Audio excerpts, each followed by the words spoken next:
ભારતમાં કોરોનાના કેસ તેજીથી વધી રહ્યા છે. ઓમિક્રોન વેરિયન્ટ બાદ નવો એક વેરિયન્ટ JN1 સામે આવ્યો છે, જે ફરીથી આખા દેશમાં તબાહી મચાવી રહ્યો છે. કેરળથી લઈને મહારાષ્ટ્ર, દિલ્હી જેવા રાજ્યોમાં કોરોના ઝડપથી વધી રહ્યો છે.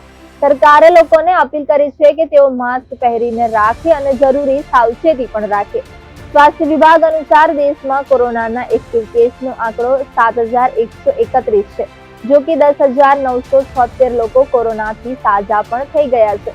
દેશભરમાં કોરોનાથી અત્યાર સુધીમાં 78 લોકોના મોત થઈ ચૂક્યા છે. શનિવારે કોરોનાને કારણે કેરળ અને પશ્ચિમ બંગાળમાં 2 વ્યક્તિઓએ કોરોનાને કારણે જીવ ગુમાવ્યા છે. પંજાબમાં કોરોનાના 29 એક્ટિવ કેસ સામે આવ્યા છે, ત્યારે દેશભરમાં કોરોનાના વધતા કેસને લઈને પંજાબ સરકારે એડવાઇઝરી જાહેર કરી છે. લોકોને ભીડભાડવાળા વિસ્તારમાં ન જવાની અપીલ કરી છે, ત્યારે માસ્ક પહેરવાનું પણ કહ્યું છે. આ ઉપરાંત હેલ્થ વર્કરને પણ માસ્ક પહેરવાની સલાહ આપી છે. કોઈ વ્યક્તિને ખાંસી કે તાવ હોય તો અન્યના સંપર્કમાં આવતા બચે, તેમજ ખાંસી વખતે મોઢાની આડે રૂમાલ રાખે.